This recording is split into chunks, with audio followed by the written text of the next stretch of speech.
이런 분은 이 책을 어떻게 보셨을까요? 그러니까 본격적인 책 얘기잖아요. 우리나라에서 이제 이런 토론을 하면은 대부분이 좀 덕담을 합니다. 그러면 재미가 없기 때문에 제가 이제 그 악마의 대변인이 돼갖고 조금 약간 짓궂은 질문을 여쭤보겠습니다. 아마 미국 문화에서는 충분히 용납이 될 것 같은데요. 뭐 감정적인 질문은 아닙니다. 이제 첫 번째 질문이요. 이제 흔히 이제 지금 저한미 저널리즘에 대해서 말씀하셨지 않습니까? 이제 비판적인 사람들, 특히 이제 북한에서는 이제 더 심한 소리 하는데요. 결국 책 출판을 위해서 그 많은 선교사들 활동을 다 망친 거 아니냐. 그 사람들 피해는 어떻게 보상할 거냐. 뭐 작가분이야 참 이렇게 유명해지고 책도 많이 팔고 해서 좋지만 뭐 이런 비판. 심지어는 북한은 뭐라 그랬냐면은 수치김은 스파이다. 미국 CIA가 고용해서 이게 개인적으로 들어온 거지. 뭐 이거 뭐 단순히 그냥 왔다가 경험 쓴 거 아니다. 뭐 저런 책을 쓸 수 없다. 근데 아까 본인도 말씀하셨지만 책을 쓰러 들어갔다라고 말씀하신 것처럼 이거는 계획된 뭐 제가 스파이다. 그다음 또 하나 이제 제가 기억나는 게 옛날에 과연 기자와 스파이가 뭐가 다른가라는 얘기를 한번 이제 외신 기자들하고 같이 얘기한 게 있는데요. 결국은 이제 기자는 합법적인 활동을 하고 스파이는 불법적인 활동을 하는데 바로 이렇게 잠입 저널리즘으로 가면 기자도 불법적인 활동을 하는 거거든요. 그럼 결국 차이는 뭐냐면은 스파이는 특정 정부기관한테만 보고를 하는 거고 기자는 보통 대중한테 다 보고를 하는 거, 그런 차이밖에 없는 경우도 좀 있습니다. 그래서 좀 제가 약간 비꼬는 듯한 질문 같은데 제가 이 글 쓰신 것 때문에 피해받은 사람들, 왜냐하면 북한에서 스파이라고 주장하는 거에 대해서 뭐 좀 변호를 해주실 것 같아요. 참고로 저 황 의원님은 그 소련 공산당에서도 첩보 활동을 하셨던 경력이 있으신 분입니다. 우선 비판에 대한 거는 이 책이 나오고 나서 굉장히 화가 나신 분들도 꽤 있었어요. 굉장히 비판적인 시각도 있었고, 그거는 대부분 미국 안에서는 없었어요. 그런 거 대부분 그게 이제 한국에서 오더라고요. 근데 우선 선교사 문제는 그거는 제가 제 경험에서 본 거는 밖으로 비춰지는 거랑 그 안을 들여다보면 굉장히 다 달라요, 모든 게. 아까 평화만님 얘기하셨죠? 그 감동적인 이벤트? 그 뉴스는 다 그렇게 보도가 됐어요. 제가 본 건 전혀 그게 아니었어요. 북한이 오케스트라를 이용했고, 오케스트라는 북한을 이용했고, 그리고 모두가 이용한 건 기자들이었고, 기자들은 거짓을 전달했죠. 마치 볼작의 그 유명한 이 노래를 그 미국의 오케스트라가 평양에서 플레이를 하면 심금을 울린다는 그런 거짓을 전달하는 도구가 된 게 바로 필하모닉의 이벤트였습니다. 그리고 거기에 돈을 후원한 사람들은 세계 백만장자들이에요. 그래서 거기에 대한 굉장히 그 깊은 스토리가 그걸 몇 시간 안 되는 그때 겪으면서 와 대단하구나. 100명의 기자가 들어와서 세계 탑이 다 들어왔습니다. 문화를 카피하는 게 아니라 정치 전문가들이 다 들어왔어요. BBC부터 CNN부터 뭐 뉴욕타임스 당연히 다 들어와서 결국은 거짓을 전달하는 도구가 됐구나 우리가. 근데 우리가 알면서도 그 기자들은 알면서도 본 것밖에 쓸 수가 없으니까, 그러니까 참 한탄을 하더라고요. 이거는 진짜 어떻게 하면 좋겠나 모르겠더라. 근데 모든 게 다 그런 것 같아요. 들여다보면 그 안에 실상은 참 달라요. 겉으로 표현되는 거랑. 선교사 얘기하는데 모르는 사람들은 그렇게 얘기해요. 이 책을 써서 그 사람들이 피해를 하지 않겠냐. 그 사람들이 어떻게 거기 들어갔겠습니까? 평양거기다가 설립을.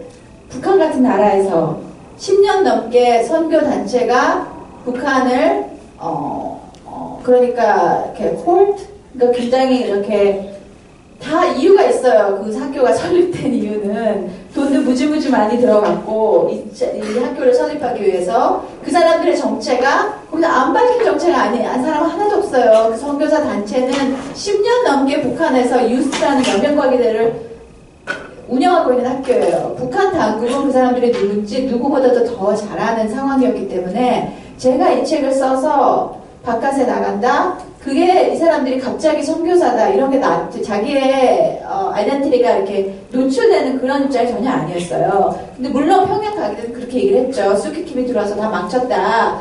근데 그거는 사실이 아니에요. 그런 면도 있고 또 하나는 잠입 저널리즘. 왜 너는 거짓말하고 들어가서 그걸 썼냐 이런 비판이 오는데 제가 들어가서 책을 쓰겠습니다 하면 절대로 북에 대해서 책을 쓸 수가 없어요. 그리고 스파이? 너는 스파이냐? 글쎄요.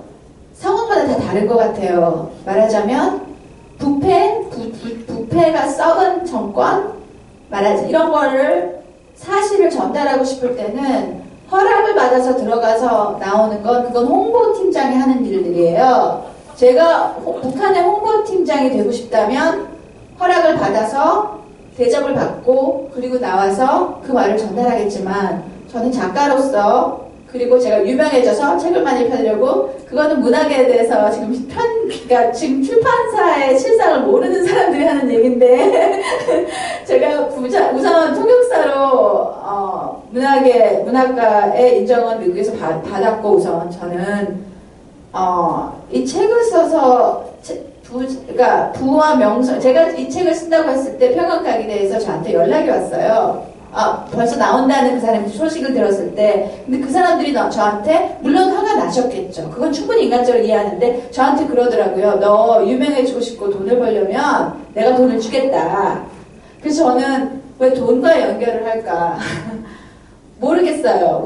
저는 작가로서 가난하게 통역사 출판하고 늘 그렇게 살아버릇해서 하나는 작가는 아니지만 늘 펠로우십 받고 장학재단에서 이렇게 나온 작가이기 때문에 돈을 벌려고 책을 쓴다는 건 저 말이 돈을 벌려면 직장을 갖지 왜 책을 쓰겠어요. 그러니까 그거는 말도 안 되는 비판이고 그리고 이 사람들께 불편을 끼치면서 왜 네가 글을 쓰냐? 이유는 간단해요. 저 나라가 저렇게까지 많은 사람들이 죽어가고 아픔을 겪고 그거에 내가 공감을 하지 않았으면 이 글을 쓰지 않았는데 들어갈 때마다 진실은 나오지 않기 때문에 진실을 찾으러 간 건데 근데 제가 가장 걱정되는 면은 학생들이었어요. 이 아이들한테 조금이라도 피해가 갈까 그거는 처음부터 늘 걱정했던 면이고 그래서 걔들이 누군지를 전혀 알지 못하게 처리했고 무엇보다도 이 책을 읽고 나면 걔들은 그냥 복종하는 애들이니까 걔들한테 문제가 그렇게 하나도 없어요 솔직히. 그래서 그거는 제가 나는 애들을 보호했구나. 그것 말고는 작가한테는 작가가 해야 되는 일은 진실을 설명하는 일인 것 같아요. 지금 박 기자님 시간에 제가 좀 더 독한 질문 하나 하려고 지금 작가가 진실을 추구한다 이렇게 말씀하셨고 아마 이 글이 가장 힘을 갖는 것은 그 점이라고 생각합니다. 근데 이 지점을 또 공격하는 분들이 있어요. 우리끼리 서로 그냥 좋은 말만 할 게 아니라 이런 것도 같이 얘기하는 게 좋을 것 같은데요. 지금 이 책을 열심히 읽어보면요. 근데 작가님이 오늘도 말씀하셨어요. 북한에 대해서 굉장히 공부를 많이 했다는 걸 받을 수 있습니다. 그러니까 실질적으로 가서 본 것만 스케치한 것이 아니라 군데군데를 보면은 굉장히 북한 연구를 하셨다. 그리고 오늘 분명히 한 10년 동안 연구를 하셨다고 했어요. 그리고 두 번째 오늘 또 말씀하신 게 통역사를 쓸 때도 통역사를 한 다음에 글을 쓴 것이 아니라 통역사를 쓰기 위해서 일부러 통역사 경험을 하셨다고 했어요. 바로 이 지점에서 아주 악랄한 비판이 있을 수가 있습니다. 제가 악랄하다는 걸 이제 강조하는데요. 따라서 결국은 연구를 다 해놓고 이미 자신이 북한을 어떻게 보는지 선입관도 다 있고 심한 경우 통역사처럼 플롯도 다 미리 짜진 상태에서 결국 디테일한 경험을 얻으려고 통역사가 됐던 것처럼 디테일한 경험을 얻으려고 북한 생활한 거 아니냐. 사실 가기 전에 이미 플롯은 다 결정됐던 거 아니냐. 이런 식의 비판을 하는 걸 제가 들었습니다. 좀 방어를 해주셔야겠는데. 글쎄, 그거는 물론 그렇게 볼 수도 있을 것 같은데 그거는 말이 좀 안 되는 게 왜냐면 글을 쓰려면 그러니까 통역사를 어떤 사람은 그냥 상상으로 다 해요. 안 가본 곳에 대해서 그냥 막 쓰고 근데 어떻게 보면 저는 그게 좀 힘들어요. 그래서 제 캐릭터가 책 둘 다, 그러니까 물론, 평양 영화 선생님은 제 얘기지만, 작품으로 볼 때, 그래도 제가 중국이지만 여자하고, 인터프레도 마찬가지고, 그러니까 남자 입장에서 글을 쓰는 게 굉장히 힘들거든요? 그러니까 그 경험을 그러니까, 알지 않고 그걸 쓰는 게 되게 힘든 것 같아요. 깊은 글을 원하려면, 저는 그래요. 그러니까 작가마다 다 다른데, 그래서, 근데 특히 북한, 통역사는 물론 내가 늘 번역을 했고, 어렸을 때부터. 그래서 통역사는 1년 동안 통역을 하는 게 충분한 것 같았는데, 통역사의 감정을 이해하려면. 근데, 이 북한은 조심스러웠어요, 솔직히. 그러니까 내가 북한을 조금 알아서 끄적인다? 근데 아까 말씀하셨던 그 미국에서 활동하는 위치, 제가 한국인이기 때문에 제가 북한에 대해서 설명을 한다? 남한에 대해서 뭘 글을 쓰면 미국에서는 솔직히 영향력이 꽤 있어요. 그러니까 저는 함부로 글을 쓰면 안 되는 것 같았어요.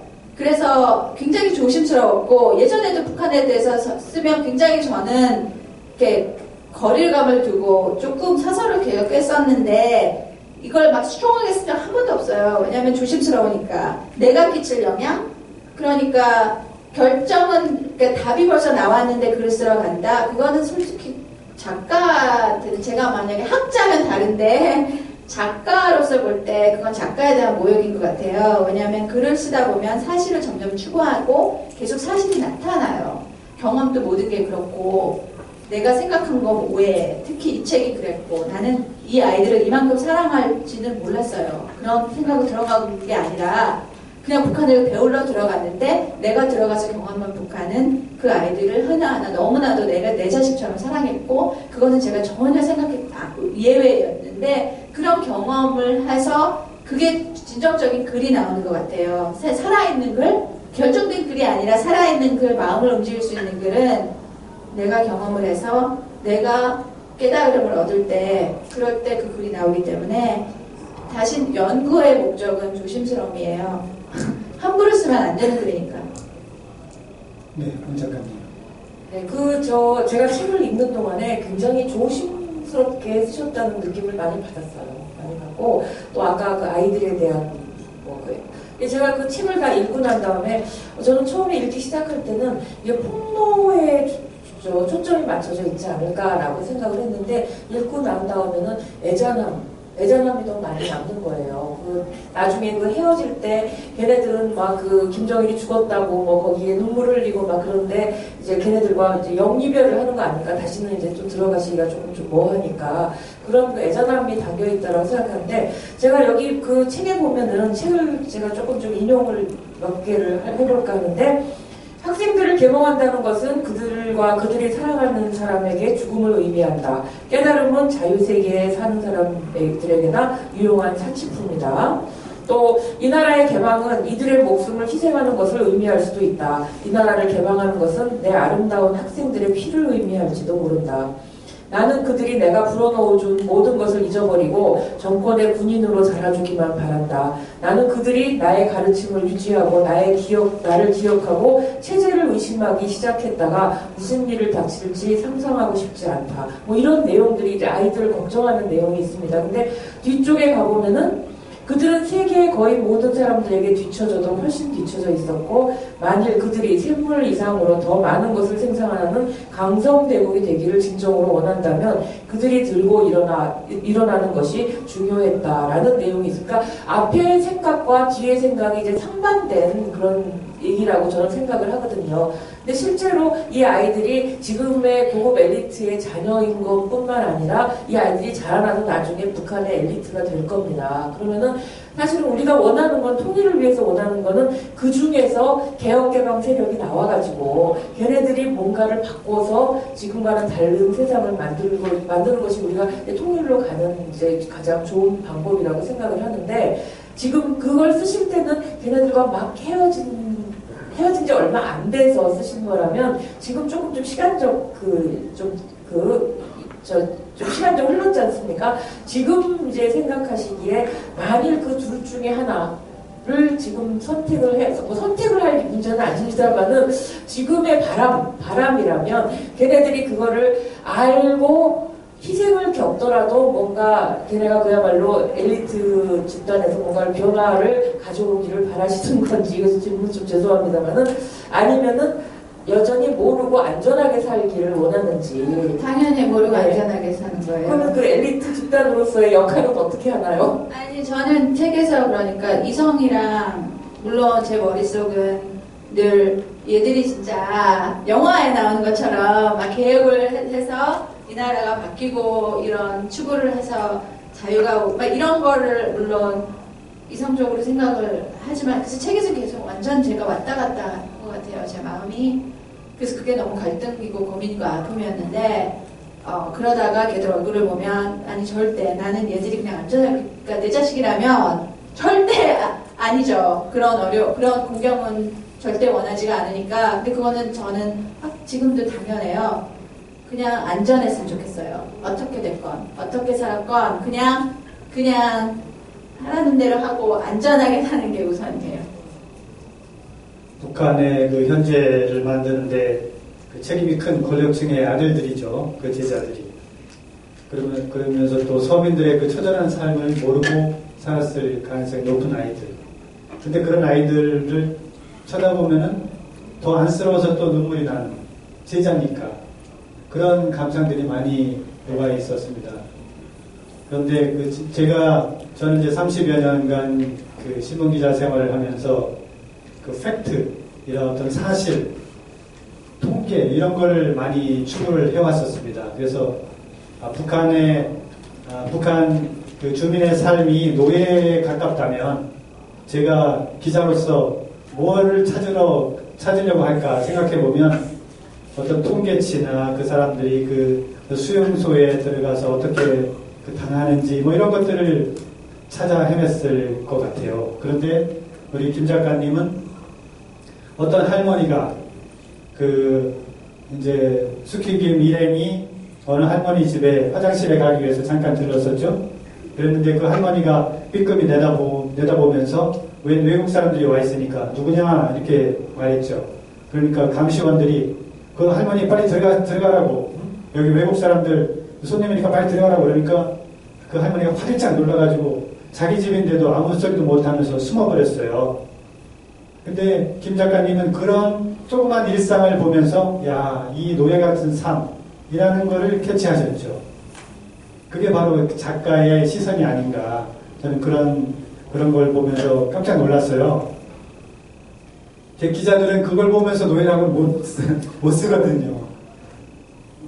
뭐 때문에 노예 같다 이렇게 찾아서 보여줘야 되니까. 그런데 그 감수성으로서 그 감수성 어린 시선으로 보면은 자기 집인데도 누가 와서 그 마음대로 화장실을 쓰고 이러는데 누구냐고 물었다가 오히려 혼이 나서 문을 얼른 닫고 숨어버리는 그 100살에 가까워 보이는 할머니의 모습, 거기서 이 노예 같은 삶 이런 걸 느끼셨어요.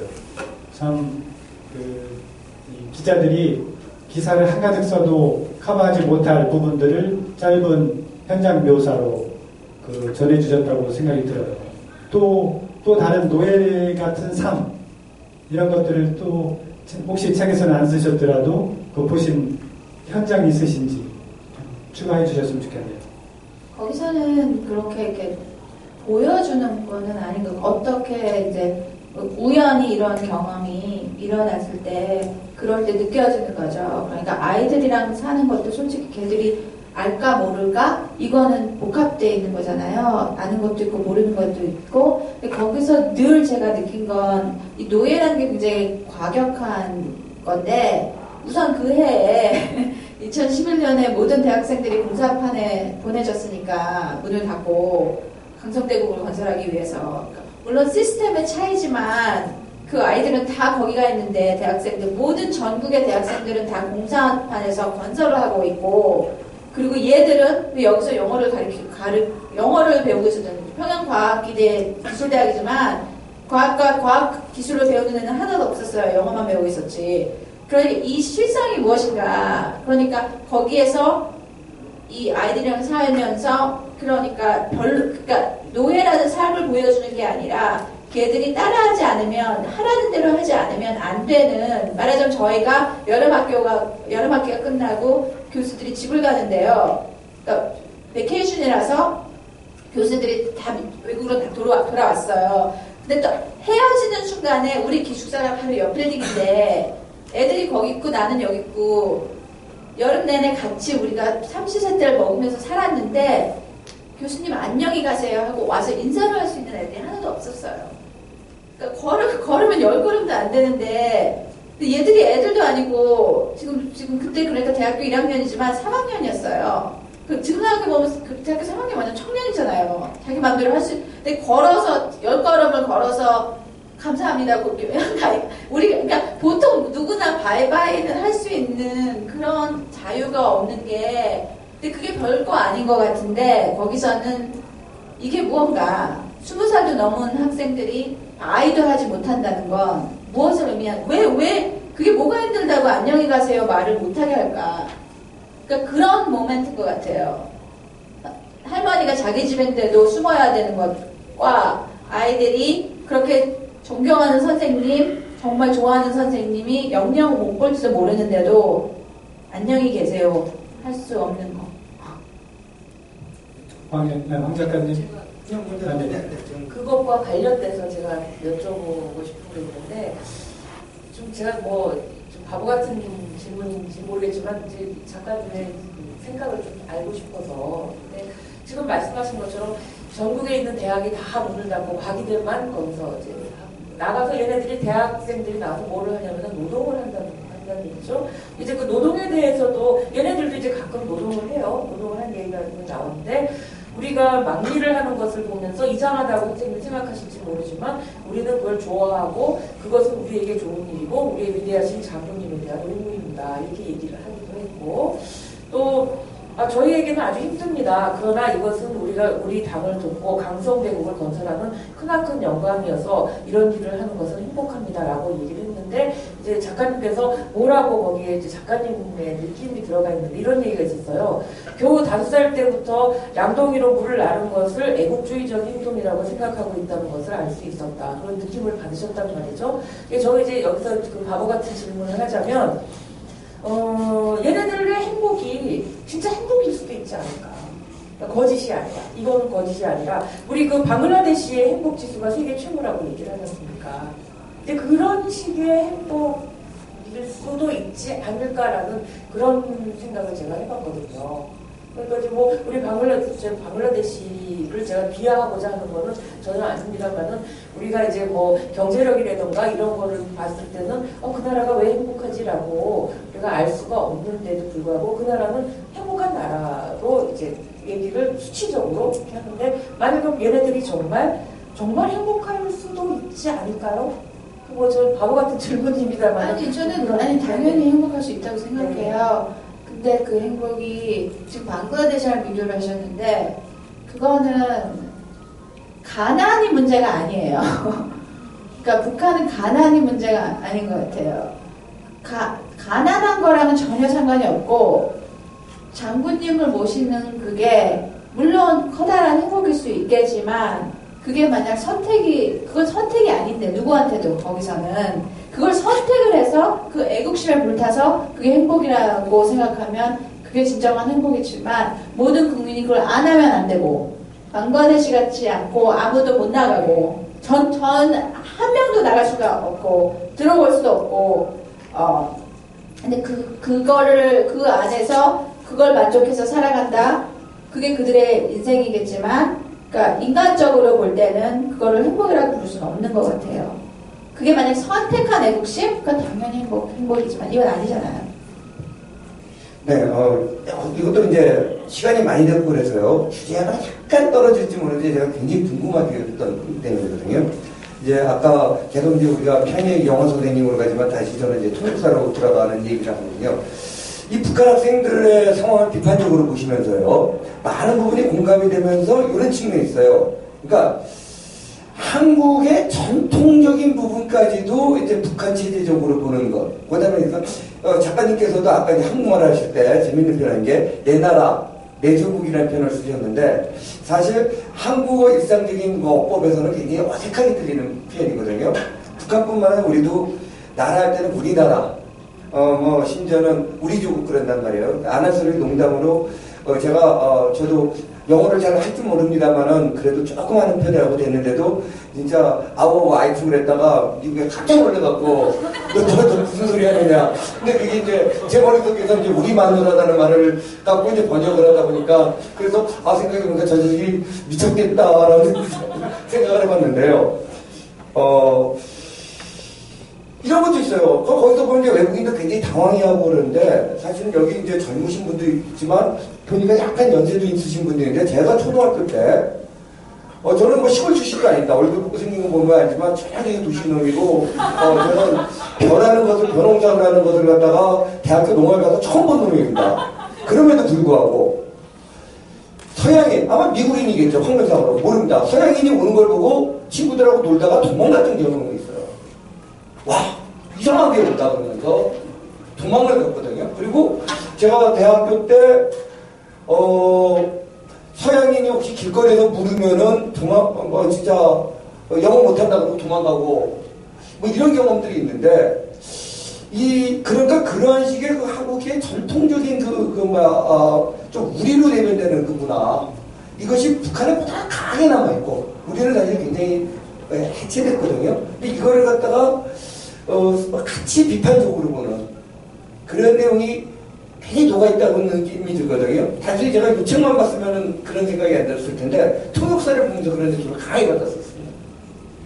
이게 그럴 수 있어요. 어떻게 보면 미국식 시각이 충분히 있을 수 있는데, 그래서 그러니까 저희 아이들이 늘 우리 평양, 우리 도시, 우리나라, 앞만 제가 영어로, 왜냐면 영어를 가르치고 있는데,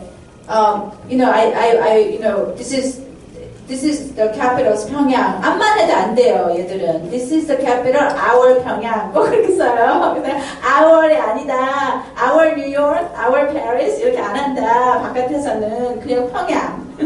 그 대명사라 그러죠. 대명사는 평양. 앞만 해도 안 되더라고요. 근데 그게 저한테는 당연히 미국 시각이, 제가 미국 시각이 있을 수밖에 없잖아요. 미국에서도 잘하는데 대학을 다녔고, 그래서 그쪽 시각에서 봤을 때는 왜 our 평양이니까 our 서울, 그게 우리 서울, 우리가 서울에서도 그걸 보는 때 그게 우리 서울, 우리나라, 이게 제 생각에 나쁘게 여기서 사용이 됐다면 그걸 그렇게 보지 않았을 것 같아요. 근데 거기서는 우리나라 애국심이 우리 조국, 우리 평양, 우리 조선이 그러니까 사람들을 컨트롤하는 도구로 인용된다고 느껴서 그게 점점 더 보였던 것 같아요. 당연히 제가 미국이니까, 미국에서 자랐으니까 그게 더 보였을 수도 있지만, 남한에서는 여기서 그때 제가 1년 넘게 살았을 때도 보이지 않았던 그 집단 의식이 제 생각에 너무 보이다 보니까, 말하자면 테니스는 절대 관심 없지만 뭐 축구랑 농구 밖에 얘기 안 하죠. 집단, 그 모든 게 집단이니까 아이들이 그러니까 캐피테리아에 밥 먹으러 올 때도 혼자 못 오고 같이 와야 되고, 그러니까 모든 게 집단으로 됐는데 거기서 또 그 애국심 자체가 그 조선에 강성되고, 이게 정말 그 정부가 그걸 사용을 해서 그 사람들을 통제를 하기 때문에 그때 더 보였던 것 같아요. 그 집단주의 속에서 김 작가님은 학생들한테 우리가 아니라 나를 좀 찾아라 라고 계속 가르쳐 주고 싶었던 것이죠. 그런데 학생들은 끝내 당신이 없으면 우리도 없다. 나를 찾으라고 했더니 그들은 우리조차 없다는 거죠. 누가 없으면, 김정일이 없으면.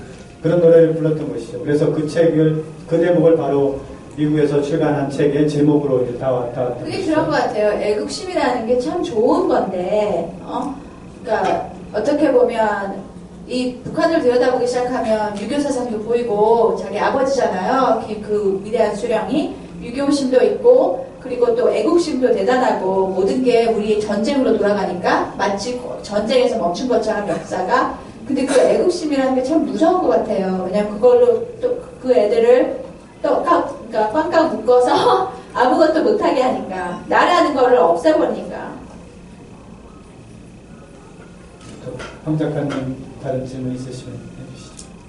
네, 단순한 질문을 좀 정말 궁금해서 여쭤보는 건데, 거기 보면은 북한 대학생들인데, 아주 간단한, 그러니까 뭐 이런 사상적인 것과 상관없는 것들이죠.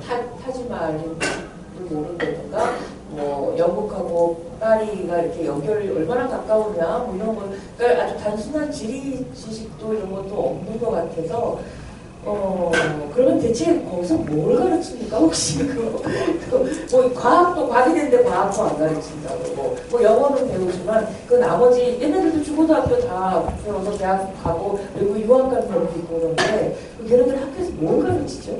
그러니까 그거를 제가 너는 뭘 배웠니?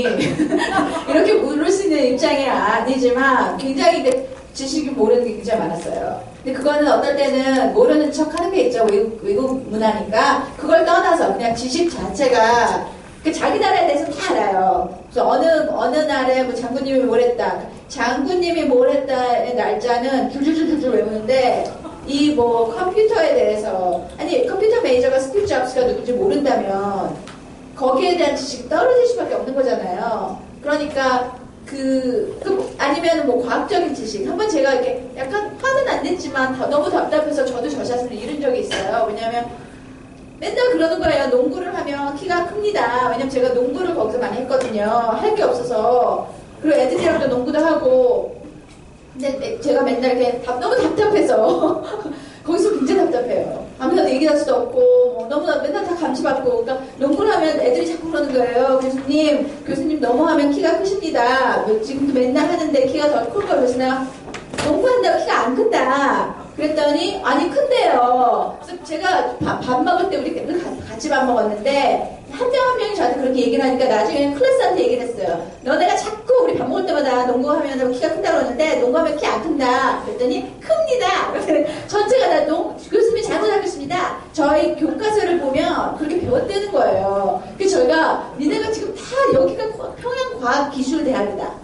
과학을 배우는 애들이 어떻게 이렇게 비과학적인 말을 나한테 할 수가 있냐. 그랬더니 교재에 나왔다니까. 근데 거기서 아차 더 이상 말하면 안 되겠구나. 왜냐면 교재에 나온 거를 내가 누군데 감히 얘들 교재는 다 장군님이랑 연관된 건데 이게 여기 다르다는 말을. 근데 그거 하나를 볼 때 그러니까 이거는 농구를 해서 키를 큰다는 거를 교과서에 나온다면 그거는 그런 걸 배우고 있는 거죠. 그러니까 지식도 배우겠지만 그런 걸 배운다면 제가 그럴 때 굉장히 가슴도 아프고 이렇게 굉장히 똑똑해요. 애들이 너무 똑똑하고 너무 정말 괜찮은 학생들인데 이런 걸 배워야 될까?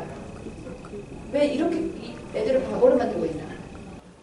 황 의원님이 소련에 계실 때는 소련 학생들이 어땠습니까? 이 평양 아이들하고 좀 비교해 보면은 좀 다릅니까? 아니, 그러니까 저는 굉장히 재밌게 읽은 것 중에 하나가요. 지금은 뭐 이제 러시아 가면은 뭐 한국 대학하고 전혀 다를 게 없습니다. 근데 초반에 가면 이제 딱 그거죠. 지금 모여사는 것처럼 학생들 다 앉아있고 자기 지정석에 교수님이 딱 들으면 그냥 딱 일어나서 차렷 경례 인사하고.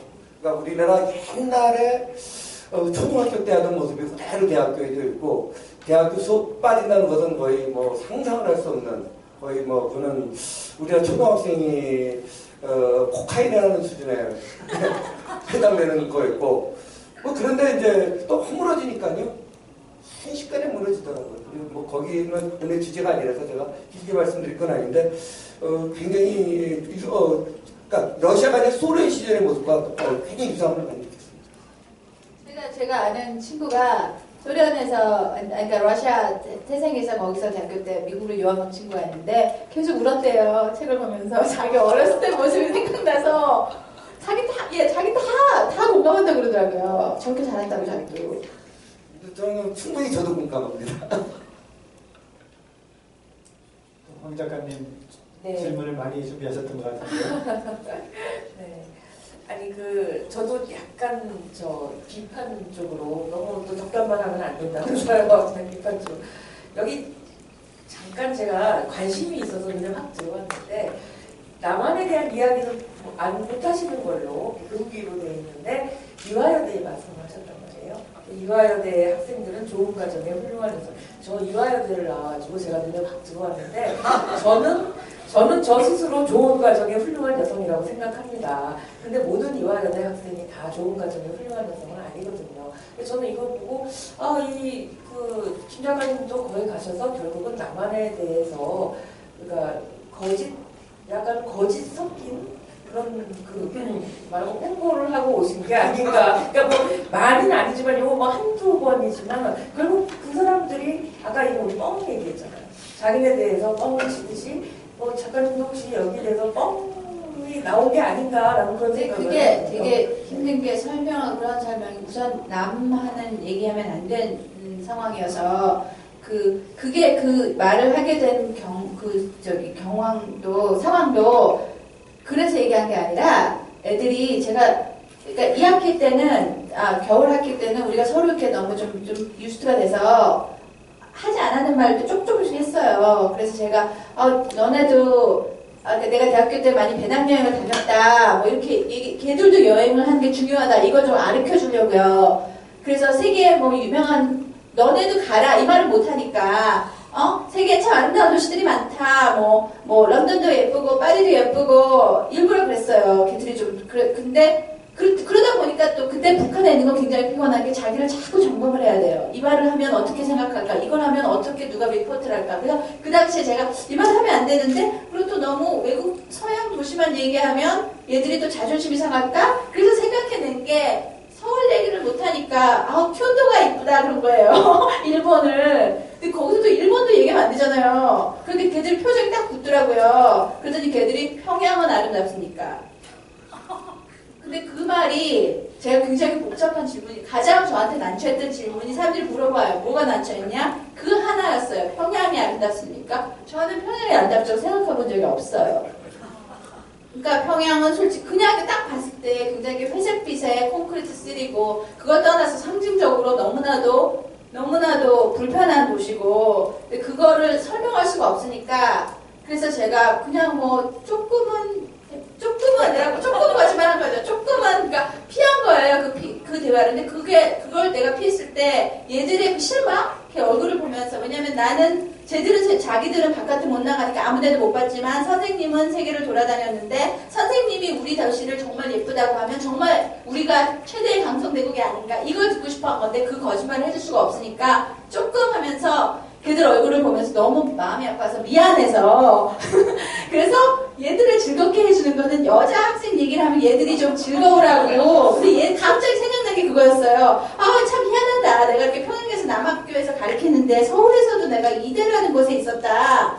근데 그 말을 하니까 또 이게 더 복잡한 거기 있으면 왜냐면 이대 하면 알아야 되는데 모르잖아요. 그럼 비유를 해야 되는데 미국에서는 웰슬리 같은 학교 그러니까 좀 이렇게 좀 약간 그러니까 이대도 좋은 학교고 이렇게 우리가 다 선입견이 있는데 이대라는 곳을 근데 그걸 설명을 좀 할 방법이 없더라고요.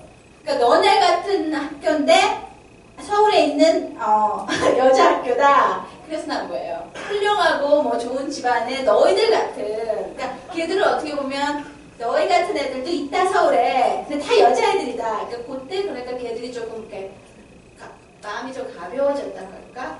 거기서 나왔던 그 이대에 대한 근데 물론 그 이대에 대한 말을 했더니 걔들이 갑자기 너무나도 좋아하더라고요. 여자애들에 대한 얘기를 하니까 다 남학생이니까. 뻥은 아니었던 것 같습니다. 아까 이제 단순히 가난의 문제가 아니라고 하고 이제 자유 얘기를 했는데요. 근데 북한 그러면 그들이 이제 굉장히 남쪽에다가 선전된 게 이제 평등한 사회였지 않습니까?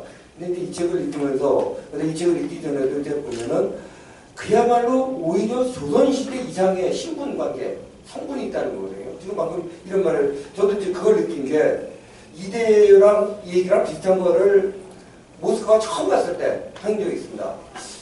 좋은 집안에, 그러니까 저는 이제 그 당시에 굉장히 반항였기 때문에 좋은 집안에 태어났다는 것이 욕으로 생각하고 있고 부잣집이라면은 나쁜 놈이라는 생각을 거꾸로 갖고 있었는데 모스크바 가니까 학생들이 자기가 얼마나 좋은 집안 출신인가를 강조를 하더라고요.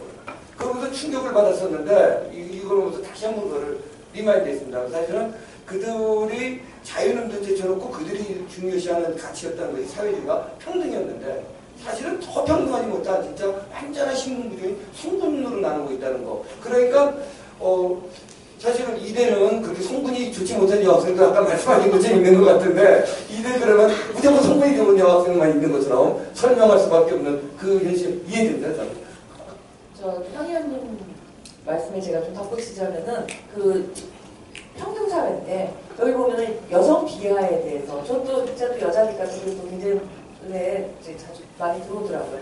여성 비하에 대한 이야기. 근데 이제 그것도 김일성이 1946년에 여성은 사회주의 혁명 건설의 수레 두 바퀴 중에 한 바퀴를 차지하고 있다라는 얘기를 했단 말입니다. 그거는 이제 평등하다라고 얘기를 했음에도 마오쩌둥도 비슷한 얘기를 했어요. 그 하늘의 반은 여성이 바치고 있다. 그래가지고 이제 중국 같은 경우는 여권 신장이 굉장히 많이 됐습니다. 여자들이 고위 간부로 많이 올라가고 이렇게 됐는데 이 북한은 지금 아니란 말이에요. 어제 그 수령님의 말씀까지도 거역을 해가면서 남녀의 그 그러니까 남녀 차이가 나는 그런 상황이 완전 조선시대로 돌아간 것 같은 그런 느낌이 드는데 실제로 거기 그렇게 남녀 양성 평등의 상황이 어떻게 보셨는지도 모르겠지만 그 상황이 이렇게 나쁜지 좀 여쭤보고 싶어요. 그걸 제가 통계를 할 수는 없는 건데 그냥 제가 접한 거는 굉장히 보수적이고 여자에 대한 게 복종하는 남자 어떤 여성상을 좋아하니 그러면 복종하는 여자라 그러더라 다. 근데 그걸 떠나서 우선 현실을 이렇게 보면 즉시하면 그 해에 정권 체인지를 준비하면서 모든 학생들을 다 공사판에 집어넣었는데 뽑힌 건 그러니까 얘들은 안 갔잖아요. 그러니까 확실히 평등은 아니고 그리고 또 여자는 없었죠. 남학생 학교니까 여학생들은 어디로 갔는지 모르겠어요. 여학생들도 공사판을 간 것 같은데 제가 그들한테 얘기하면서 들은 건 근데 여자는 이 특권을 못 받았죠. 이 학교에 못 왔으니까. 북한에서 그 신분제를 나누는 가장 중요한 기준이 이제 배급. 지금은 식량 배급이 거의 끊기어가고 있지만 옛날에 배급이 활발할 때는 무려 50종 가까이 있었습니다. 그만큼 세분화된 신분제도를 갖고 있었던 것이죠. 그리고 여성 말씀이 나왔는데 여성 평등을 부르짖었던 것은 한국 전쟁 직후에 남자들이 없으니까 여자들도 이제 나와서 일해라. 여성 노동력을 활용하기 위한 수단으로서 여성도 큰 축이다라고 했었죠. 그래서 여자들을 많이 불러냈었습니다.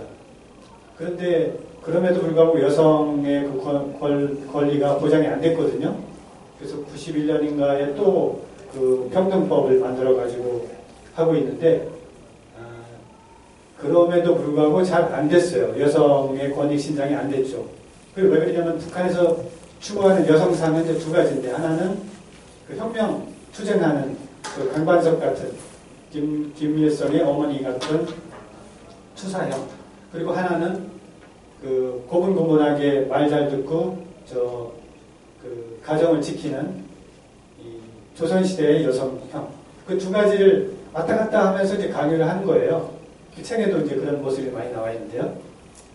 근데 최근에 그게 깨진 것이 경제가 어려워지면서 시장이 이제 조그맣게 생겨나기 시작했지 않습니까? 시장에 나가는 사람들은 남자는 체면이 있어서 못 가는 거예요. 장사를 하러. 그러니까 부인들이 이제 나갑니다. 부인들이 나가서 점포를 하나씩 열거나 또는 뭐 남의 집 가게 옆에다가 점포를 차려놓고 이렇게 장사를 하거든요. 그래서 돈을 벌어요. 그러니까 가정에서도 부인의 권한이 커져가지고 남자한테 막 나가라 그러고 막 그럽니다. 그게 2, 3년 전에 KBS가 한번 보도를 한 적이 있었습니다.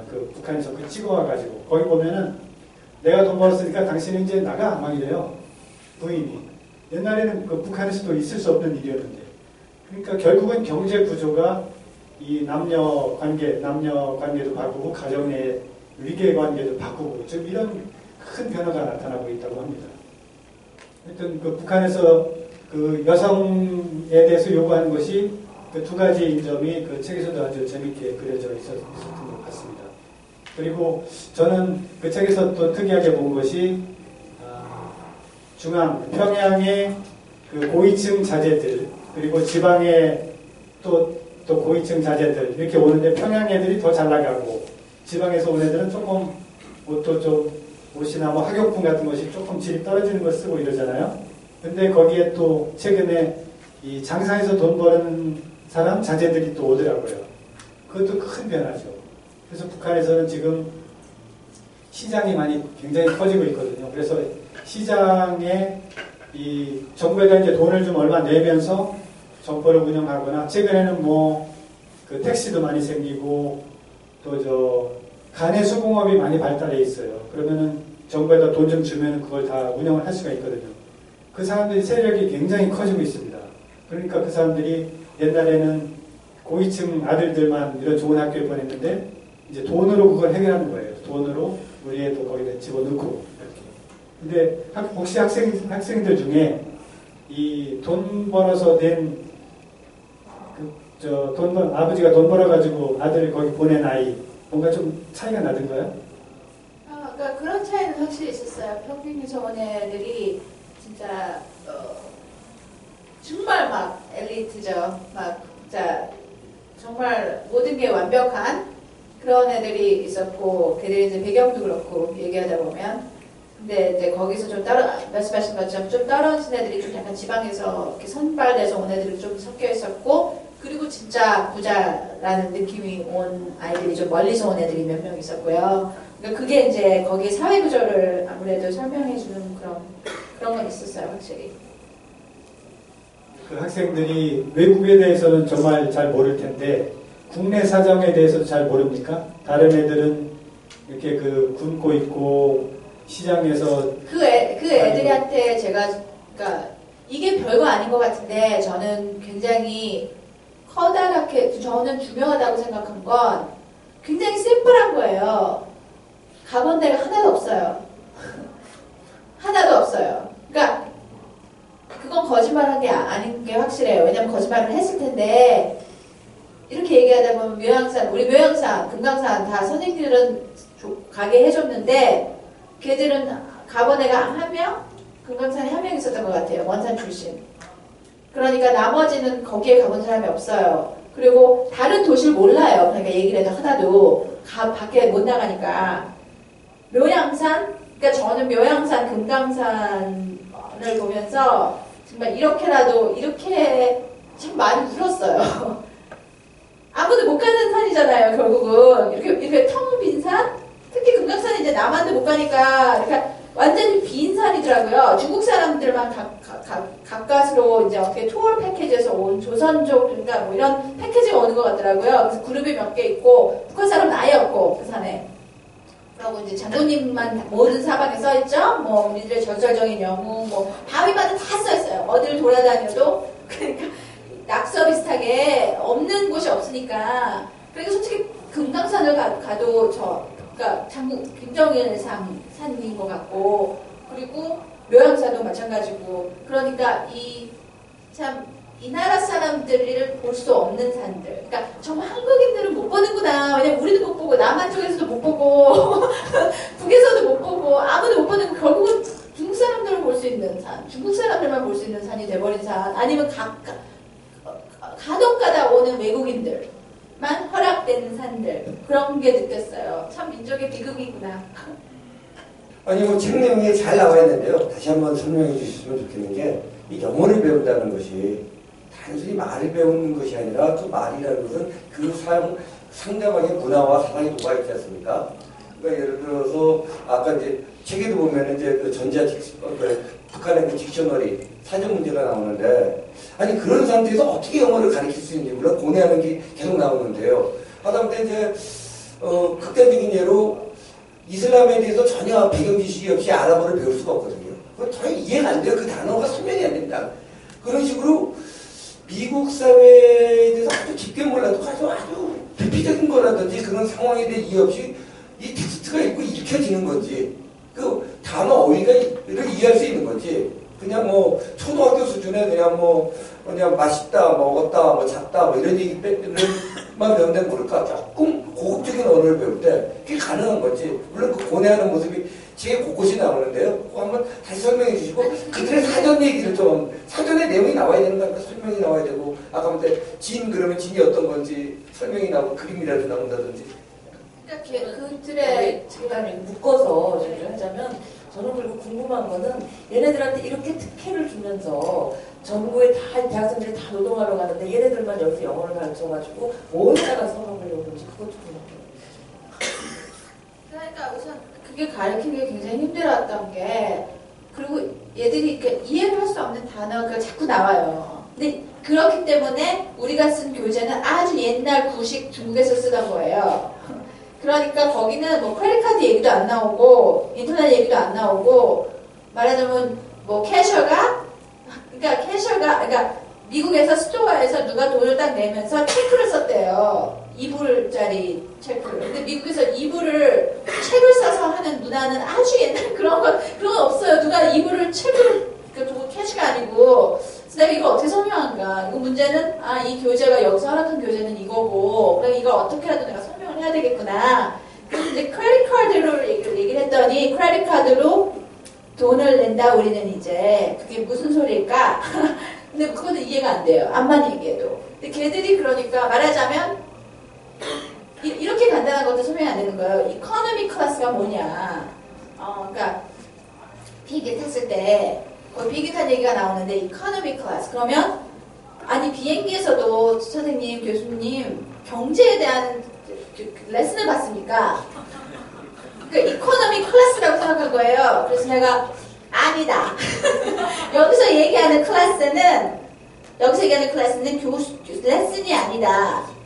클래스다. 그러니까 클래스는 성분이에요. 그게 돈으로 막 이거 얘기하다 보니까 굉장히 복잡하더라고요. 얘기하면 안 되는 걸 자꾸 또 얘기하기 시작하니까 그랬더니 그러면 왜 돈으로 어떤 사람이 이거 돈을 많이 내고 어떤 사람은 지정적이고 그래서 내가 돈의 세계는 그렇다. 자기네는 그런 거 없다는 거예요. 그러니까 이런 게 굉장히 많았어요. 여권 얘기를 하면 여권이 모르는 애들도 많았고. 그러니까 이런 얘기가 참 가르치는데 힘들었고 얘들이 이 영어를 무엇을 할 것인가? 이거는 굉장히 많아요. 어필은. 왜냐하면 그냥 뭐 how much is this? 우리가 여행할 때 필요한 영어를 배우는 게 아니니까 여행을 할 애들도 아니고 그러니까 얘들이 왜 미국 영어가 이만큼 필요할까? 근데 거기에 대해서는 제가 구체적으로 얘기할 수 있는 입장이 아닌 것 같아요. 왜냐면 그래봤자 추측이니까. 근데 전문적으로 영어를 교육시켜서 거기에 인재가 키워지는 건 맞는 것 같아요. 아주 집중적으로.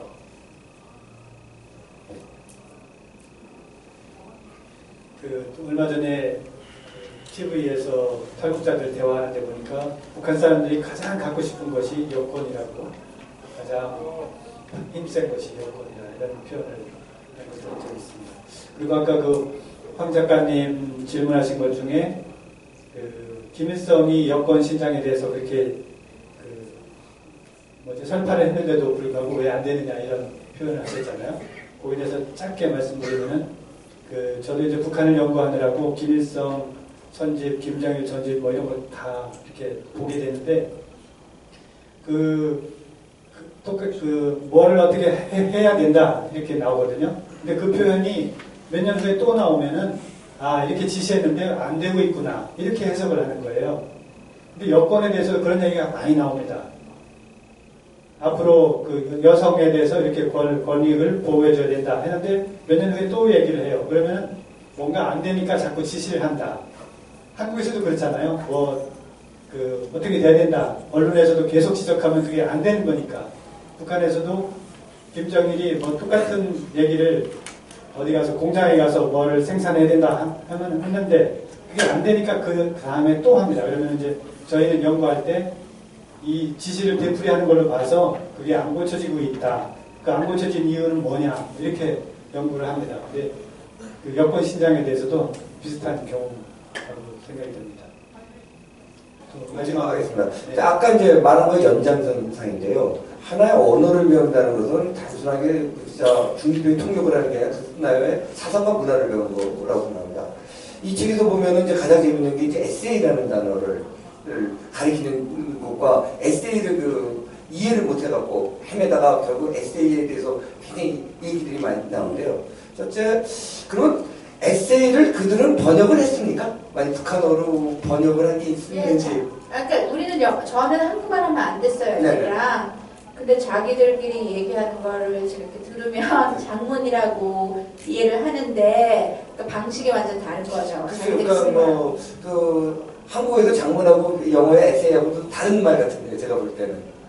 거기서는 그 장문인 것 같아요. 거기 주체에 대해서 걔들이 장문을 써봤는데. 아니 그러니까 이제 그런 식으로 영어를 배운다는 것 자체는 결국은 지금 암만 막더라도 결국은 새로운 사조와 사상이 들어갈 수밖에 없다는 것을 의미하는 거 아닐까요?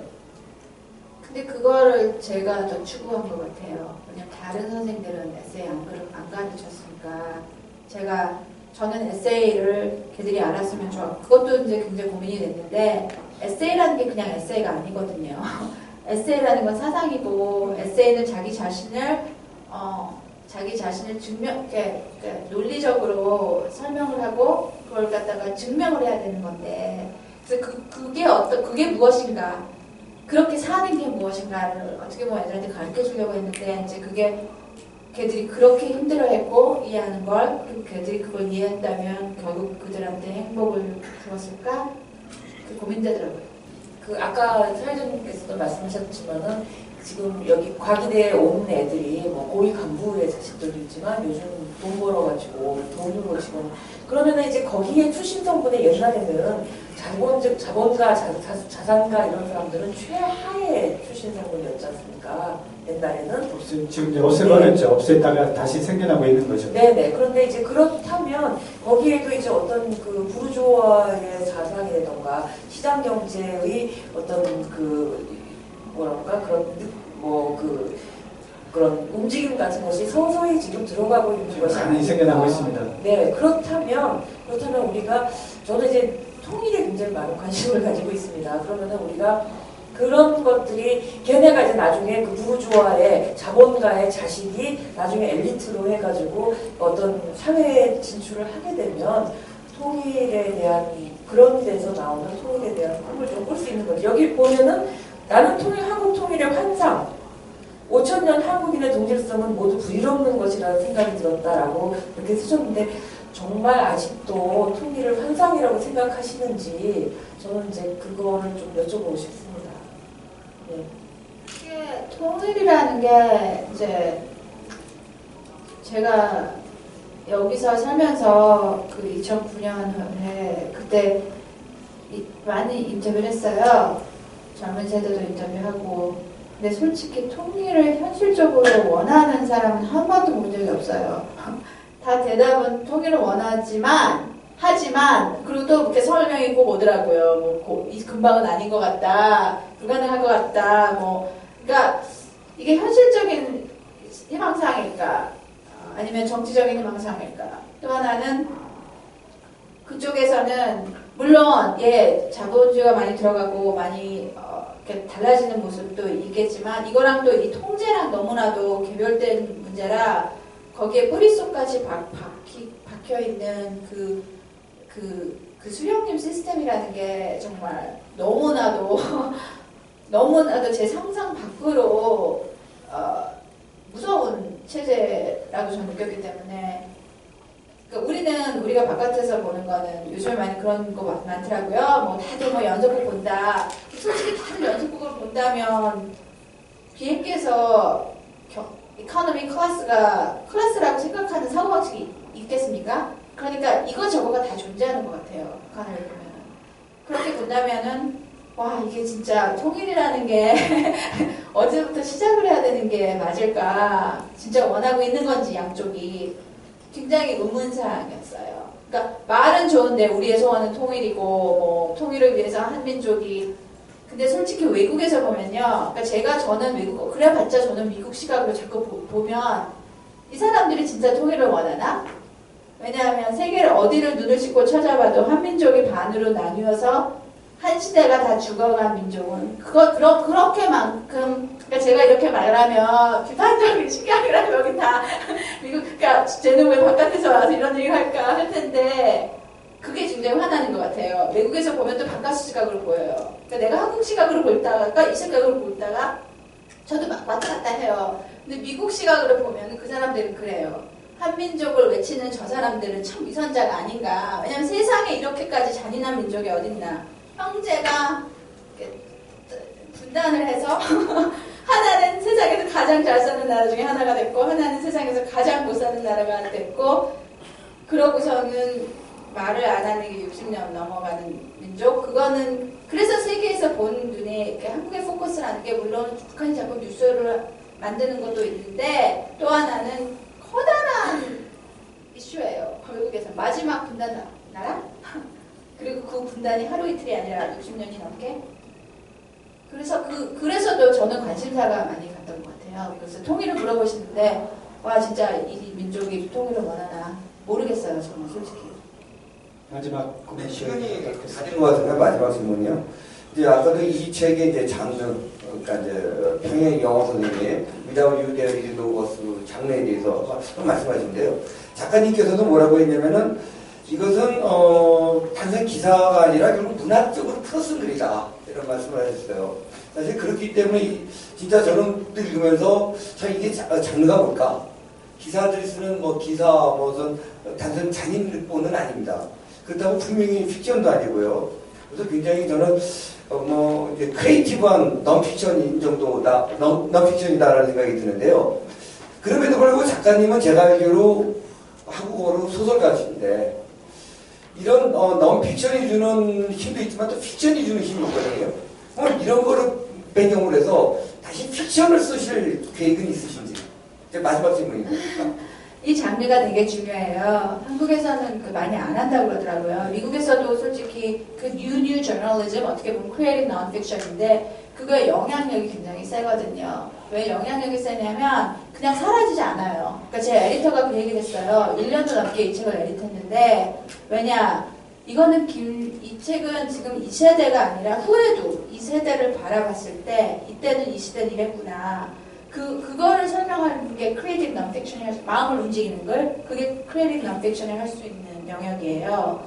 사라지지 않고 늘 오래 있고 그래서 아까 말씀드린 것처럼 되게 조심스러웠던 것도 그런 거고 오래 살아있을 책이니까 그리고 그렇다면 저는 북한에 대해서 소설을 쓰고 싶은 마음은 한 번도 없었어요. 소설보다 더 소설적이고 어떻게 보면 그리고 현재 나오는 저널리즘에서 기사들이 쓰는 글에 소설이 너무 많아요.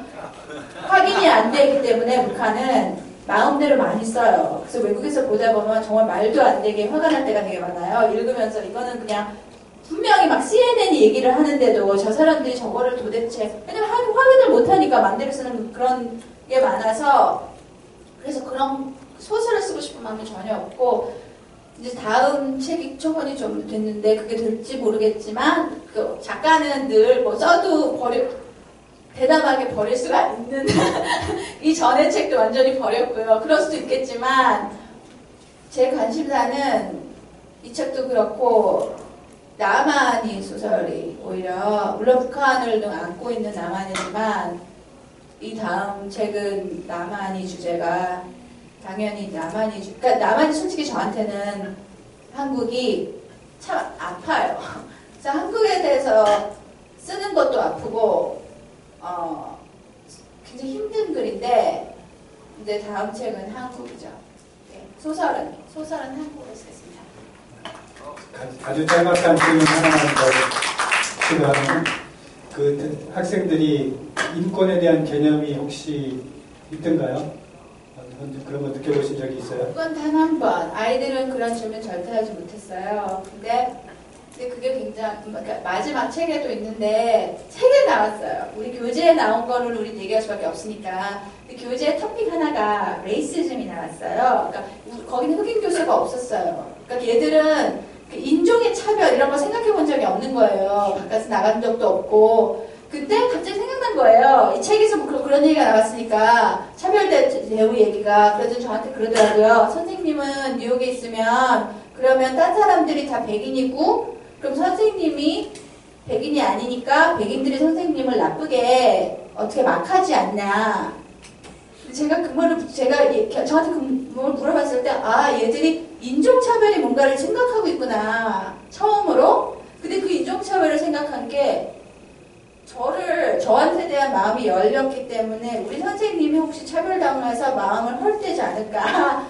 거기서 나오는 질문이었어요. 그래서 그걸 들었을 때, 아, 마음을 연다는 거는 그 사람에 대한 모든 걸 궁금해하기 시작했구나. 그러니까 내가 뉴욕에서 혹시 차별당하지 않을까 걱정되기 시작했다는 얘기잖아요. 그래서 그걸 봤을 때 정말 중요하구나, 마음을 연다는 거. 그러니까 북한도 그런 책이 그렇게, 저는 그게 가장 커다란 목적이었던 것 같아요.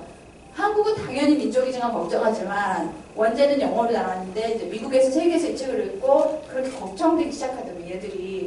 얘들한테 대한 마음이 열고 얘들을 보는 시각이 그렇게 되기 시작하면 걱정할 것 같아요. 이 사람들은 어떻게 살아갈까? 우리가 뭘 할 수 있을까? 네, 감사합니다. 북한을 어떻게 볼 것인가? 오늘 짧은 대화로 다 풀 수는 없겠지만 그 생각의 실마리를 얻을 수 있으셨다면 다행으로 생각하겠습니다.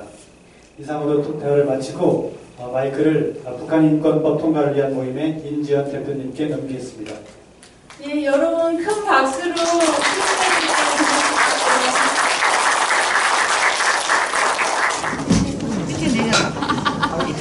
여기 있을게요. 여기 있을게요.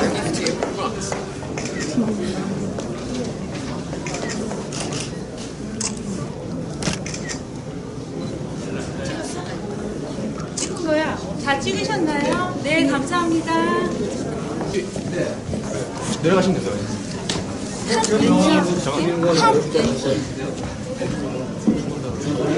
좀만 우리 대표님 먼저. 아, 네. 먼저 해요.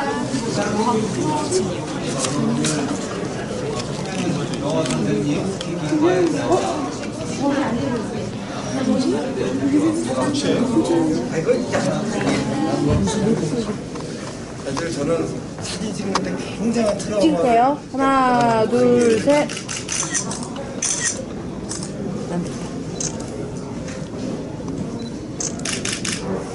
감사합니다.